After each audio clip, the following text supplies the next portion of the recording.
প্রতি বছর তো প্রদীপ জ্বালাই, তবে আজকে একটু মানে এইবারে ভিন্ন ধরনের জ্বালাতে চাই। খুব পরিমাণে ভাইরাল হচ্ছে সেই প্রদীপ জ্বালানো। সেই মতো আমি দেখো এতগুলো প্রদীপকে মাটির যে প্রদীপ সেইগুলোকে জলে ভিজিয়ে দিয়েছি। এরপরের কাজ হলো, চলো এরপরে কি করি সেটা দেখাচ্ছি। এরপরে যেটা কাজ হলো, এই তেলটাকে গরম করব। চলো এই তেলটা এখানে দিলাম, তার সঙ্গে কি দেব, এই যে মোমবাতিগুলো এখানে দিয়ে দিলাম। আর তার সঙ্গে আমার ছেলের কিছু ভাঙা রং ছিল, সেই রংগুলো না এই হলুদ রংগুলোই দিই এইগুলো। এরপর চলো এগুলো ফোটানো হোক। কালারটা কি সুন্দর হয়েছে, হলুদ কালার।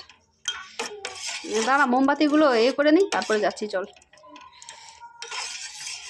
সেই সুন্দর হয়েছে, এবার দেখা যাক কেমন হয়। শুধু আর হলো সেই প্রতীক্ষিত কাজ, এই যে তুলোগুলো এখানে পাগানো আছে, আর এইখানে এক একটা করে দিই শোনা বল।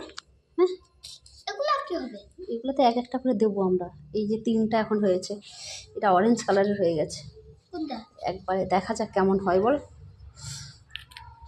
এই তুলোটাকে এইভাবে রাখতে হবে, রাখলাম। বাউল নেই, তাও বাউল খুলে জানি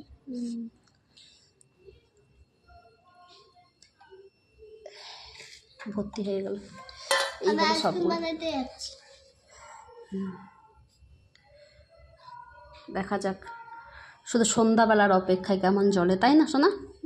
ইউনিক করার জন্য দেখো এতে একটু করে কালার দিয়েছি। কি কালার হলো, এইখানে দেখো কত রকমের, কোনটা এটা তো ইয়েলো আছে, কত রকমের ফেব্রিক কালার আছে, সেইগুলো দিয়ে ট্রাই করব।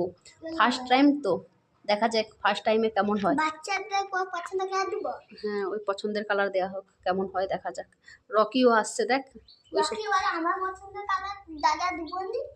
দাদা নয়, তুমি তো ভাই হও রকির।